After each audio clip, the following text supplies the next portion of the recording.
j'aimerais juste faire une parenthèse pour prêcher la parole sur justement cette puissance du Saint-Esprit, le baptême dans le Saint-Esprit. On va lire ensemble dans Actes chapitre 1er, versets 3 à 8.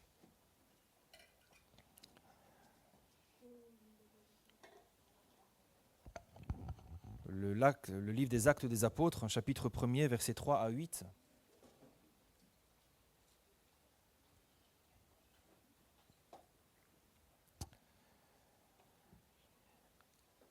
Après qu'il eut souffert, on parle de Jésus,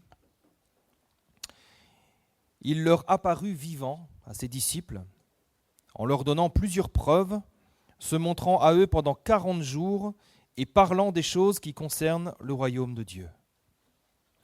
Comme il se trouvait avec eux, il leur recommanda de ne pas s'éloigner de Jérusalem, mais d'attendre ce que le Père avait promis, à l'attente d'une promesse. Ce que je vous ai annoncé, leur dit-il, car Jean a baptisé d'eau, mais vous, dans peu de jours, vous serez baptisés du Saint-Esprit.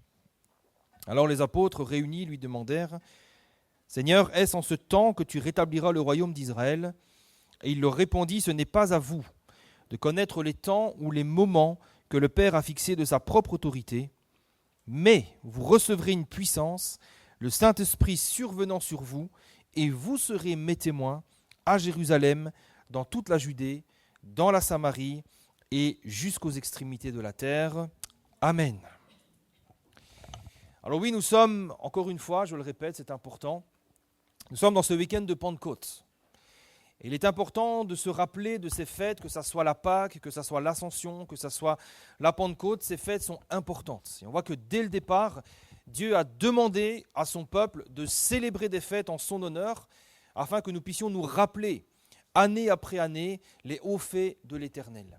Et nous devons nous rappeler ô combien ce jour de Pentecôte est important, puisque le jour de la Pentecôte, nous célébrons la venue du Saint-Esprit sur les disciples de Jésus. Et j'aimerais dire, rajouter, sur tous les disciples de Jésus. Et ce moment, vous savez, il est très important, ce moment, il est crucial, ce moment, il est charnière, puisque c'est à partir de là, non pas que l'Église a été créée, mais c'est à partir de là que l'Église a commencé son expansion. Depuis la Pentecôte et depuis Jérusalem, l'Église s'est étendue par la puissance de l'Esprit, dans la Judée, ensuite dans la Samarie, et enfin jusqu'aux extrémités de la terre. Maintenant, ce texte nous enseigne quelque chose de fondamental et qui est valable encore aujourd'hui. L'expansion de l'Église n'a pu se faire qu'à une seule condition. Il fallait que les disciples attendent premièrement ce que le Père avait promis, c'est-à-dire qu'ils soient baptisés dans le Saint-Esprit, recevant cette puissance leur permettant d'accomplir l'œuvre de Dieu. Et pour nous ce matin, le baptême dans le Saint-Esprit reste quelque chose de si fondamental et si indispensable pour nous, parce que c'est par le baptême dans le Saint-Esprit, par la puissance du Saint-Esprit, que nous pouvons entrer dans l'œuvre de Dieu pour le servir avec la puissance de Dieu. Alors ce matin, on va revenir sur ces choses et rappeler l'importance du baptême dans le Saint-Esprit. Nous pourrons prier ensuite à la fin pour que le Seigneur nous remplisse ou qu'il nous remplisse à nouveau.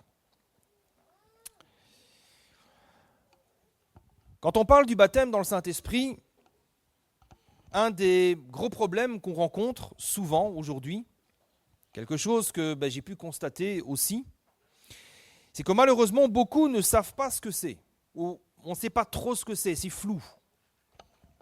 On ne sait pas trop à quoi ça sert. On ne sait pas trop comment le recevoir, quel est l'objectif, et pourquoi on doit le recevoir. Par exemple, certains pensent que le baptême dans le Saint-Esprit est indispensable pour pouvoir être baptisé d'eau. Certains pensent qu'il faut être baptisé dans le Saint-Esprit pour pouvoir passer par les eaux du baptême. Et pourtant, ce sont deux choses distinctes. Le baptême d'eau, ça vient juste après la nouvelle naissance. C'est l'étape qui suit la nouvelle naissance. Quand nous avons reçu Jésus-Christ comme Seigneur et comme Sauveur, nous l'avons reçu par la foi, et après avoir confessé nos péchés, l'étape d'après, c'est le baptême. Le baptême d'eau, en fait, c'est une réponse à un commandement divin.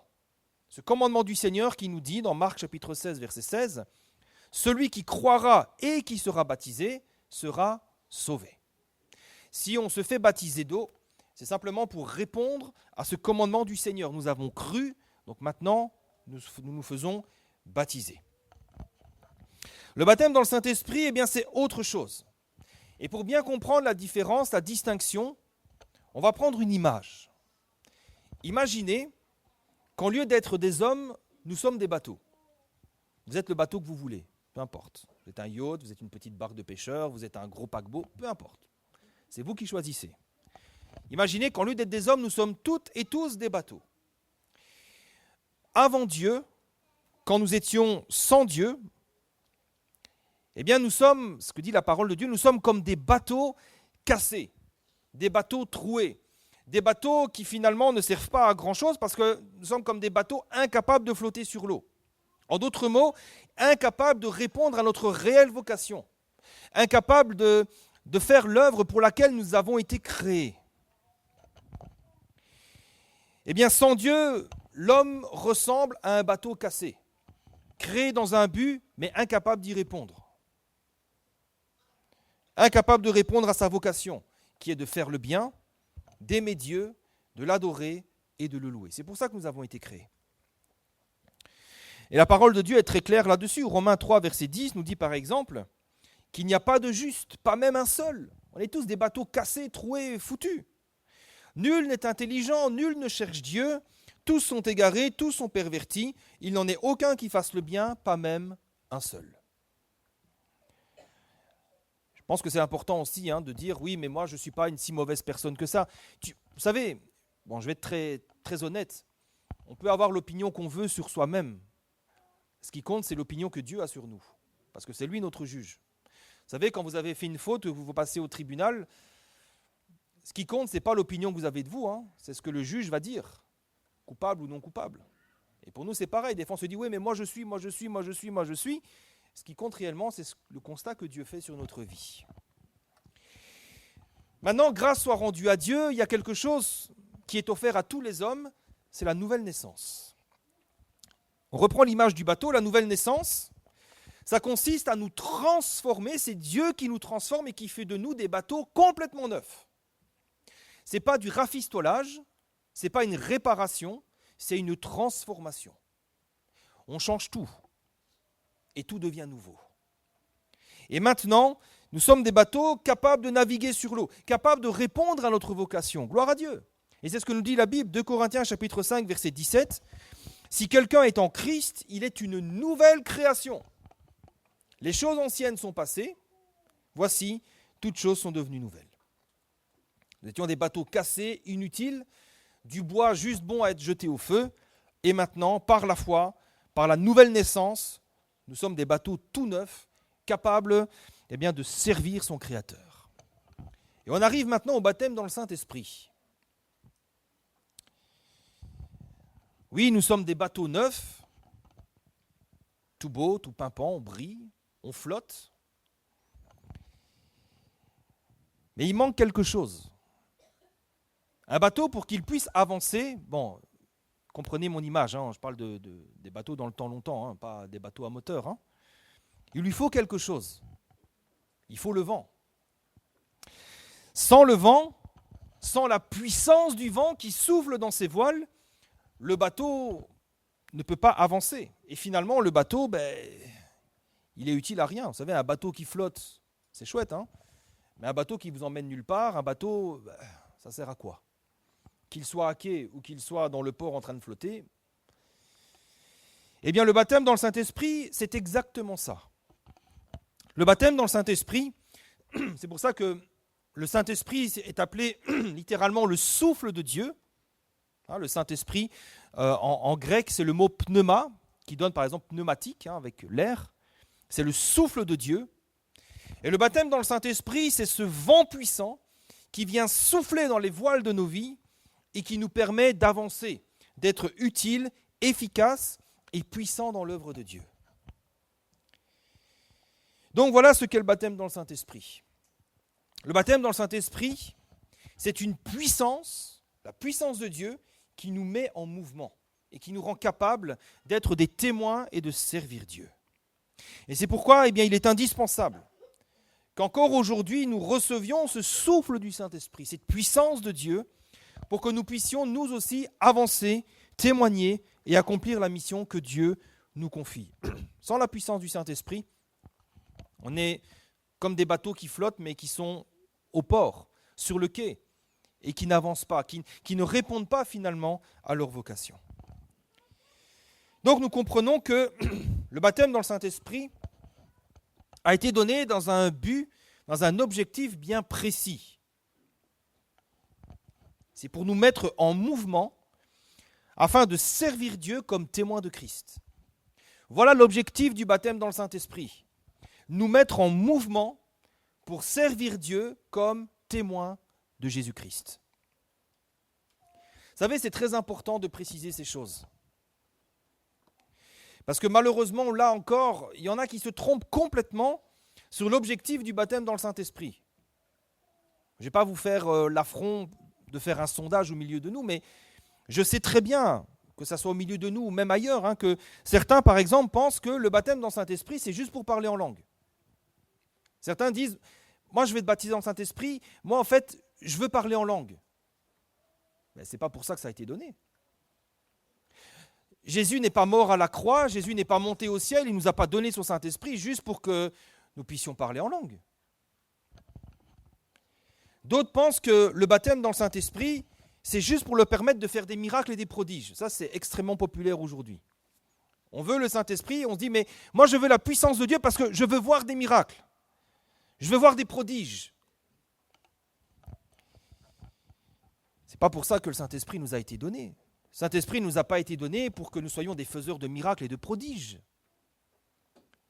Et puis d'autres encore pensent que le baptême dans le Saint-Esprit, c'est un petit plus dans la vie chrétienne. Comme une option, on se dit, moi c'est vrai que j'aimerais bien avoir ça, juste pour être comme les autres.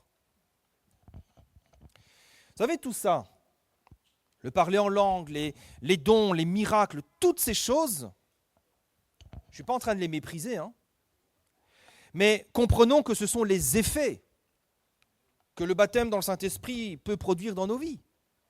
Ce sont des choses qui accompagnent, ce sont des choses que le Saint-Esprit produit, mais ce n'est pas les raisons pour lesquelles il nous a été donné.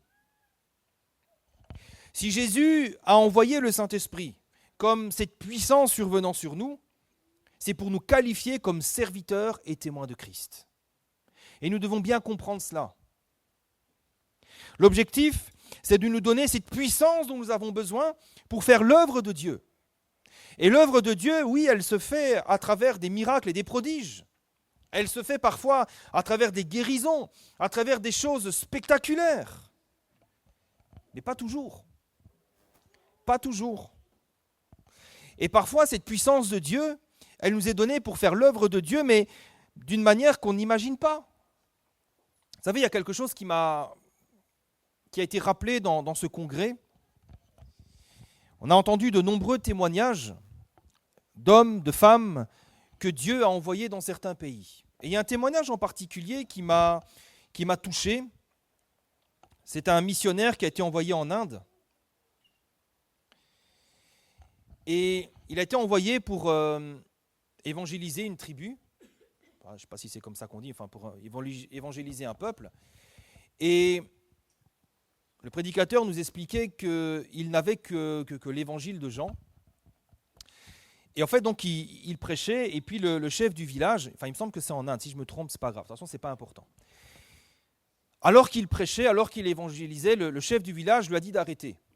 Et lui, il n'arrêtait pas, il continuait. Alors, le chef du village a pris cet homme, il a pris sa femme, son enfant, et il lui a dit, il a brandi une flèche comme ça, son arc à flèche, il lui a dit, si tu n'arrêtes pas, renie Jésus-Christ, sinon je tue ta femme. Et il a dit non. Il a tué sa femme, puis il a dit renie Christ ou je tue ton enfant, il a dit non, il a tué son enfant, et puis il a dit maintenant renie Christ ou je te tue toi, et il a dit non, et il a tué cet homme. Cet homme a été tué, sa famille a été tuée sans qu'il n'ait vu aucune âme être sauvée. Et ce que le prédicateur expliquait, c'est que plus tard, en se souvenant du témoignage de cet homme.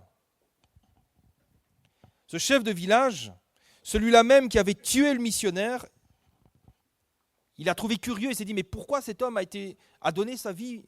Pourquoi il a refusé de vouloir sauver sa vie? Pourquoi il a préféré mourir pour Christ? Et il a lu, il a commencé à lire, il a commencé à s'intéresser, et il a finalement donné sa vie à Christ. Et c'est là que le réveil est venu dans ce village. Vous savez, la puissance de Dieu nous est donnée aussi pour ce genre de choses. Le baptême dans le Saint-Esprit nous sert aussi à avoir le courage, les forces et la puissance de Dieu pour affronter de telles choses. Vous savez, dans cet homme qui a sacrifié sa vie et la vie de sa propre famille, il n'a pas vu de miracle et de prodige. Et pourtant, vous savez, ça reste quand même l'œuvre de Dieu. Et ça reste une œuvre qui ne peut s'accomplir que par la puissance de Dieu. Maintenant, je ne dis pas ça pour vous décourager, pour faire peur à qui que ce soit, mais pour nous mettre en face de la vérité et de la réalité de ce qu'est le baptême dans le Saint-Esprit. Ce n'est pas quelque chose qui va nous donner des pouvoirs magiques. C'est la puissance de Dieu qui nous permet de faire l'œuvre de Dieu.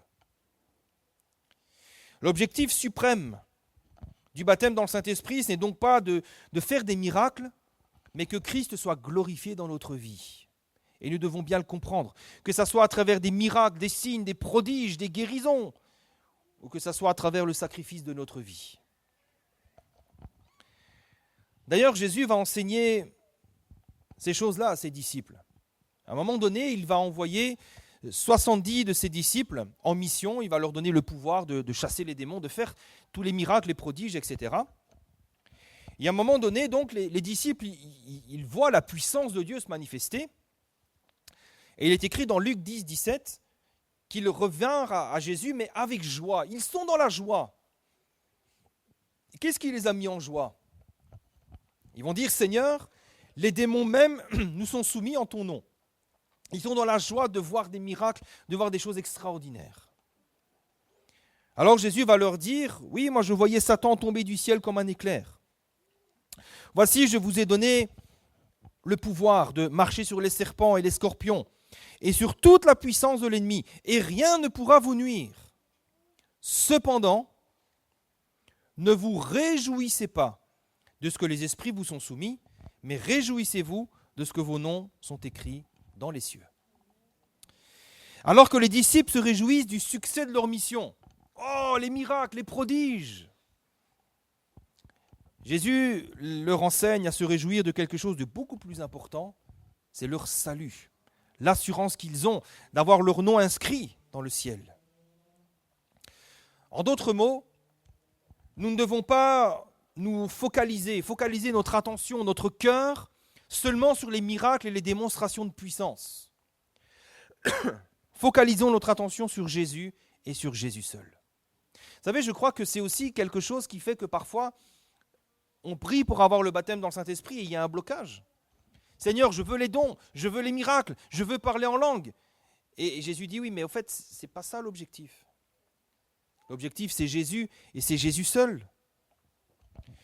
Je crois que nous devons toujours nous rappeler que le but de notre vie, c'est Jésus, c'est l'aimer, c'est le connaître, c'est le servir, c'est le louer et c'est l'adorer. C'est ça l'objectif de notre vie chrétienne. Et le baptême dans le Saint-Esprit, il rentre dans ce cadre-là. Il ne sort pas de ce cadre-là. Vous savez, malheureusement, parfois, on va en parler juste après, mais on a fait du Saint-Esprit, on en a fait une idole. Vous savez, l'idole, c'est quoi? C'est quand l'homme crée un Dieu à son image. Et parfois, on fait ça. Et on prête des actions, on prête des choses abominables au Saint-Esprit. Il y en a qui parfois poussent des cris d'animaux en disant c'est le Saint-Esprit qui m'inspire de crier comme le lion de Juda. Alors je ne vais pas non plus jeter le bébé avec l'eau du bain, mais enfin on a prêté parfois des actions abominables au Saint-Esprit, des choses qui sont honteuses, des blasphèmes. Le baptême dans le Saint-Esprit rentre dans un cadre précis. Servir Dieu et glorifier Christ.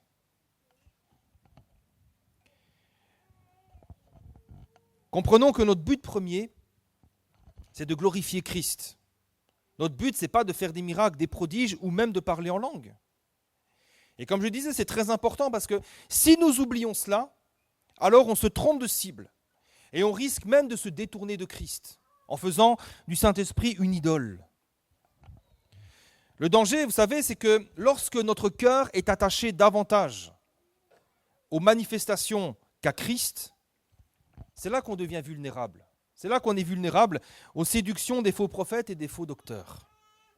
Et c'est d'ailleurs une des raisons, je crois, pour laquelle les faux prophètes sont si populaires aujourd'hui. Pourquoi ils sont si populaires ? Parce que malheureusement, beaucoup, en lieu d'être attachés à Christ, sont attachés au spectaculaire et au merveilleux. Et c'est ce que les faux prophètes offrent. Ils offrent du spectaculaire et du merveilleux. Ils font des nuits de miracles, des nuits de guérison et des nuits de prophétie où ils prophétisent voilà. Ils vous promettent toujours des choses extraordinaires. Et puis quand vous les écoutez, avec eux, c'est des miracles 7 jours sur 7, 24 heures sur 24. C'est tout le temps des miracles, c'est toujours extraordinaire. Je suis abonné à quelques pages sur Facebook, juste pour mon information. Et en fait, c'est à chaque fois qu'il y a des cultes, ils mettent ça donc sur Internet. Et à chaque fois, moment extraordinaire dans la présence de Dieu. À chaque fois, vous avez l'impression qu'ils sont dans le ciel. À chaque fois, vous avez l'impression que c'est extraordinaire. Et des fois, si on n'est pas solidement ancré dans la foi, on se dit, ouais, mais en fait, nous, ce qu'on vit, voilà, on aimerait vivre aussi ces choses-là. Mais alors, il y a beaucoup de marketing aussi derrière. Vous savez, certains sont tellement friands de cela. Certains sont tellement friands de vivre des choses, de vivre des expériences, d'avoir des frissons, de ressentir des choses, que parfois ils ne se rendent même plus compte. Il n'y a plus de discernement.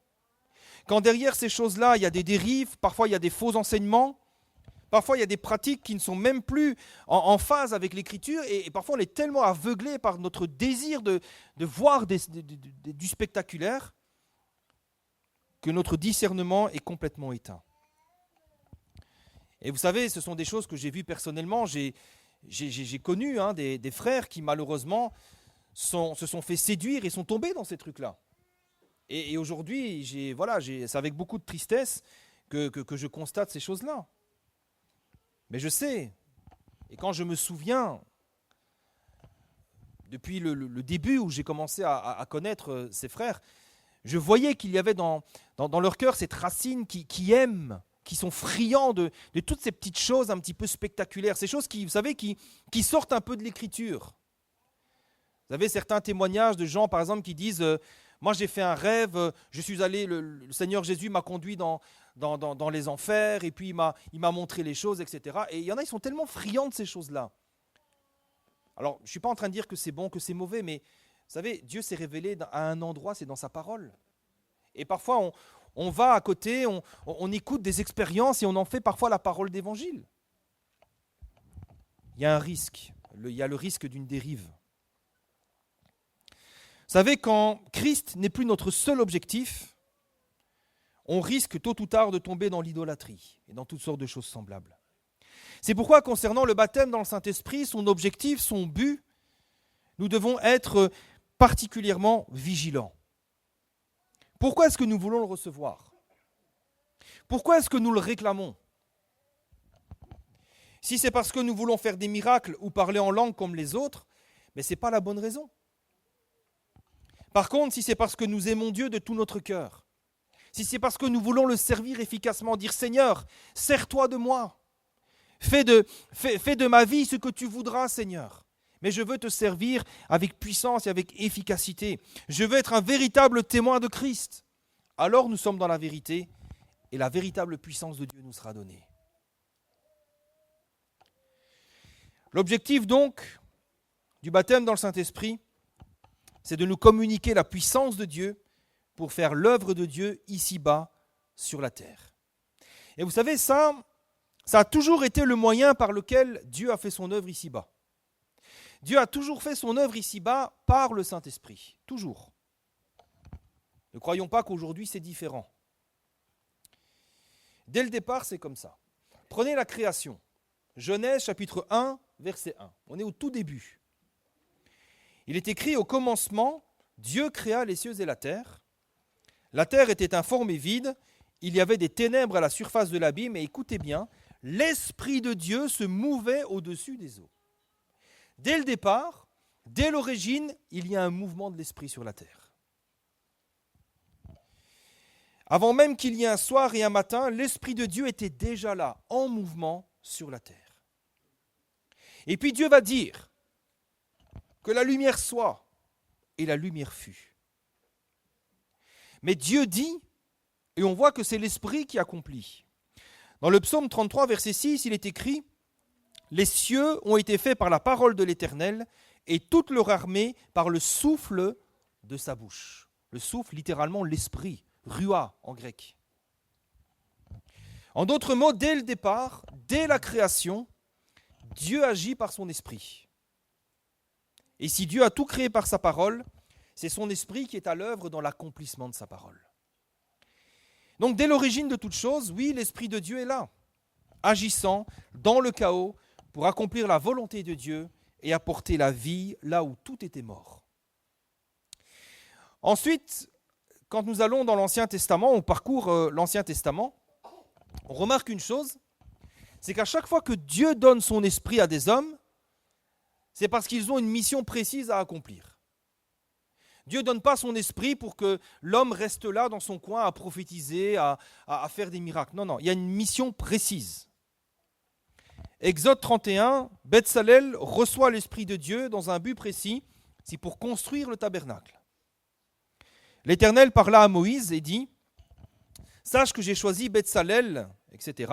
Je l'ai rempli de l'Esprit de Dieu, de sagesse, d'intelligence, de savoir de tout ouvrage.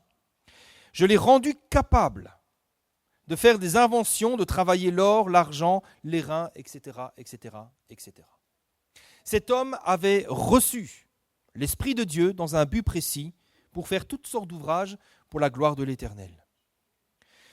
Si vous allez dans Nombre, chapitre 11, verset 17, il nous est parlé là de Moïse et de 70 anciens. Et ces 70 anciens ont reçu l'Esprit de Dieu dans un but précis, c'était pour aider Moïse à conduire le peuple. Dieu va dire à Moïse, je prendrai de l'Esprit qui est sur toi, je le mettrai sur eux, afin qu'ils portent avec toi la charge du peuple. Dans Juge chapitre 6, verset 34, Gédéon, il a reçu l'Esprit de Dieu, mais dans un but précis aussi. C'était pour combattre et délivrer son peuple de l'oppression. Gédéon fut revêtu de l'Esprit de l'Éternel, il sonna de la trompette, et Abiézer fut convoqué pour marcher à sa suite. Il est équipé de la puissance de Dieu pour aller combattre. On pourrait parler aussi du prophète Michée. Lui, il a reçu l'Esprit de Dieu pour autre chose, c'était pour dénoncer le péché d'Israël. Michée chapitre 3, verset 8, il va dire « Mais moi, je suis rempli de force, de l'Esprit de l'Éternel, pour faire connaître à Jacob son crime et à Israël son péché. » Nous constatons donc que quand Dieu donne son esprit, c'est toujours dans un but, il y a un objectif. Ce n'est pas juste pour faire une expérience, ce n'est pas juste pour parler en langue, c'est pour une mission précise. Et on pourrait d'ailleurs prendre ce texte qui est si emblématique de cette manière de faire du Seigneur. On le connaît bien ce texte dans Zacharie chapitre 4 verset 6. Cette parole de l'Éternel adressée à Zorobabel, ce n'est ni par la puissance ni par la force, mais c'est par mon esprit, dit l'Éternel des armées. Amen. Et ce processus, il se poursuit avec Jésus. Dans Luc chapitre 4 verset 16, Jésus se rend à Nazareth où il avait été élevé et selon la coutume, il entra dans la synagogue le jour du sabbat et il se leva pour faire la lecture. Et ce jour-là, donc, on lui remit le livre du prophète Ésaïe. Jésus le déroule et il trouva l'endroit où il était écrit. Et c'est très important parce qu'on est au tout début de son ministère. Jésus n'a encore rien fait en termes de miracles, de prodiges, de prédication, rien. Mais avant toute chose, voilà ce que Jésus dit, lit. « L'Esprit du Seigneur est sur moi. » Pourquoi ? Il m'a oint pour annoncer une bonne nouvelle aux pauvres, pour guérir ceux qui ont le cœur brisé, pour proclamer aux captifs la délivrance et aux aveugles le recouvrement de la vue, pour renvoyer libres les opprimés, pour publier une année de grâce du Seigneur. Là encore, les choses sont très claires.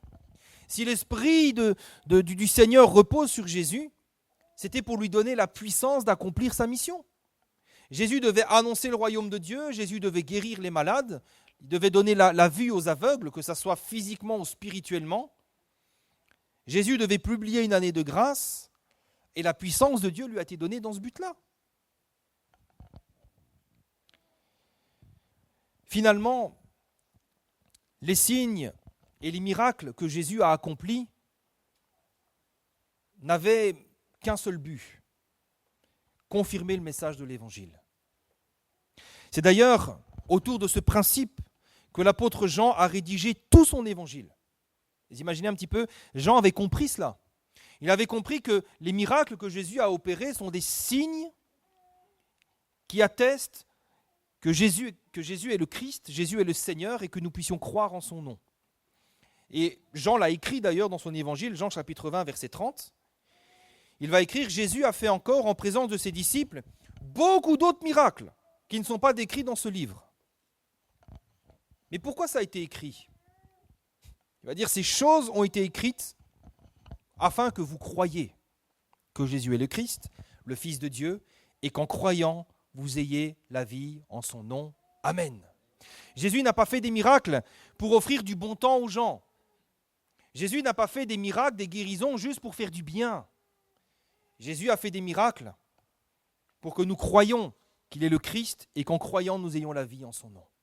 Et je crois que les miracles que Dieu nous donne de faire encore aujourd'hui, cette puissance qu'il donne aux hommes, a pour but d'amener les âmes à Christ, à croire et qu'en croyant, les hommes aient la vie dans le nom de Jésus. Vous savez, si le missionnaire Aimé Cizeron est venu ici, il a fait beaucoup de miracles et de prodiges. Beaucoup rapportent qu'il a fait les mêmes miracles que les apôtres, des choses extraordinaires. Mais dans quel but ? Est-ce que c'était juste pour offrir un spectacle ? Pas du tout. Le but, il est là. Le but, c'est nous, c'est l'Église. C'est ça l'objectif. L'objectif, c'était qu'un grand nombre croient, se repentent.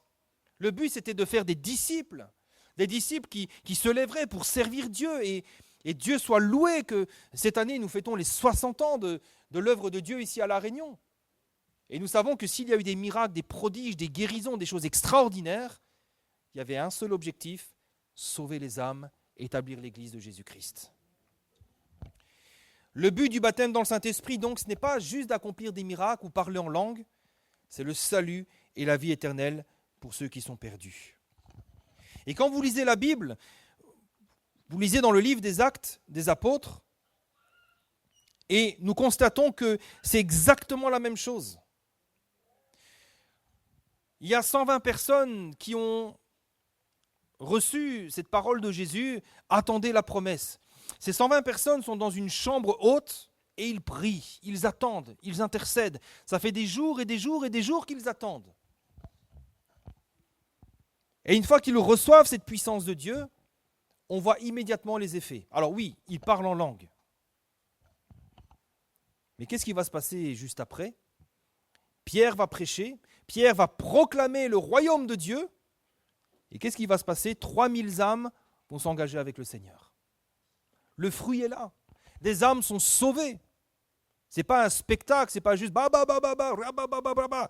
il y a un effet, il y a des âmes qui sont sauvées, qui sont vivement touchées dans leur cœur. Et quand vous parcourez le livre des Actes, vous constatez que, oui, les disciples ont accompli toutes sortes de miracles, de prodiges, il y a eu des guérisons, des délivrances, des choses extraordinaires, mais à chaque fois, c'est pour le salut des âmes. Acte 5, verset 12. Beaucoup de miracles et de prodiges se faisaient au milieu du peuple, par les mains des apôtres. Ils se tenaient tous ensemble au portique de Salomon. Et au verset 14, le nombre de ceux qui croyaient au Seigneur, hommes et femmes, augmentait de plus en plus. Oui, il y a des miracles, des prodiges, mais l'objectif, c'est que ceux qui croient au Seigneur, le nombre de ceux qui croient au Seigneur augmente de plus en plus. En d'autres mots, les miracles, les prodiges, on peut les voir comme des outils, entre guillemets. Des outils, des moyens que Dieu nous donne pour amener des hommes et des femmes au Seigneur. Regardez encore Acte 9, verset 32. Comme Pierre visitait tous les saints, il descendit aussi vers ceux qui demeuraient à Lyde. il y trouva un homme nommé Énée, couché sur un lit depuis 8 ans et paralytique. Et Pierre lui dit, Énée, Jésus-Christ guérit, lève-toi, arrange ton lit. Aussitôt il se leva. Et qu'est-ce qui se passe juste après? Tous les habitants de Lyde et du Saron le virent et ils se convertirent au Seigneur. Voilà l'objectif du baptême dans le Saint-Esprit. Et on pourrait continuer comme ça pendant longtemps. Comme je le disais, jusque finalement en 1966, où les missionnaires est venu ici, sur notre île de la Réunion, et où il a opéré des miracles et des prodiges par la puissance de Dieu. Et le résultat, le fruit de tout ça, c'est l'Église d'aujourd'hui. Nous constatons donc que Dieu n'a pas changé. Dès le départ, c'est par son esprit, et aujourd'hui encore, ça reste par son esprit. Alors maintenant, comment recevoir le baptême dans le Saint-Esprit? Vous savez, c'est très simple. Déjà, il faut comprendre ce qu'est le baptême dans le Saint-Esprit et pourquoi il nous est donné. Si nous voulons faire des miracles, si nous voulons juste parler en langue, ça va être compliqué. Mais si ce que nous voulons, c'est que Christ soit glorifié, si ce que nous voulons, c'est que des âmes soient sauvées, si ce que nous voulons, c'est que Dieu puisse nous utiliser comme l'instrument qu'il a choisi de faire de nous, alors nous sommes dans le bon. Alors nous avons les bonnes intentions, alors nous sommes alignés avec la volonté de Dieu. Ensuite, il faut demander. Il faut demander. Dans Luc chapitre 11, verset 13, Jésus va dire « Si donc, méchants comme vous l'êtes, vous savez donner de bonnes choses à vos enfants, à combien plus forte raison le Père céleste donnera-t-il le Saint-Esprit à ceux qui le lui demandent ?» Il faut demander. Vous savez, alors, c'est vrai qu'il y a des exceptions. Parfois, vous entendez des histoires, des récits. Certains se disent « Moi, j'ai donné mon cœur au Seigneur, j'ai été baptisé dans le Saint-Esprit. » D'accord. Mais il faut demander. Si tu n'as pas encore été baptisé dans le Saint-Esprit, demande. Et après avoir demandé, il y a quelque chose qu'on ignore parfois, mais c'est qu'il y a parfois un temps d'attente aussi. Et vous savez, Jésus ne l'a pas caché. On l'a lu, Acte 1er, verset 4. Comme il se trouvait avec eux, il leur recommanda de ne pas s'éloigner de Jérusalem, mais d'attendre ce que le Père avait promis. Ce que je vous ai annoncé, leur dit-il, Jean a baptisé d'eau et dans peu de jours, vous serez baptisés dans le Saint-Esprit. Ils ont dû attendre.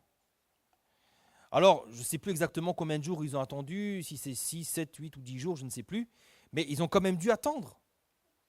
Et vous savez, nous, parfois, on a prié, on a demandé, on a la foi, on est aligné avec la volonté de Dieu, on demande, et puis ça n'arrive pas. Et puis parfois, on est frustré, et puis parfois on abandonne. Imaginez si les 120 avaient abandonné. Alors, je ne sais pas, imaginez si le Saint-Esprit leur a donné, si Dieu avait choisi de leur donner le 7e jour, imaginez si le 6e jour, ils avaient dit, bon les frères, ça fait 6 jours qu'on prie, là les bons, écoutez, la promesse de Dieu, ok, voilà, nous on est découragés, nous arrête là. Ça aurait été dommage quand même, non? Et nous parfois c'est comme ça. Alors oui, parfois les semaines sont des mois, et puis peut-être dans certains cas les mois sont des années, mais ne nous décourageons pas. Vous savez, c'est une promesse. C'est une promesse, hein. Jésus a dit ce que le Père a promis. S'il a promis, il va le faire. Alléluia, il va le faire. Et ce n'est pas quelque chose d'étrange que de demander et d'attendre. Vous savez, le Saint-Esprit, ce n'est pas quelque chose d'automatique. Hein. Ce n'est pas « Seigneur, baptise-moi ». C'est pas comme ça. C'est une promesse que Dieu accomplit en son temps. En son temps. Et d'ailleurs, encore une fois, c'est ce qu'on constate dans les Actes des Apôtres. Hein.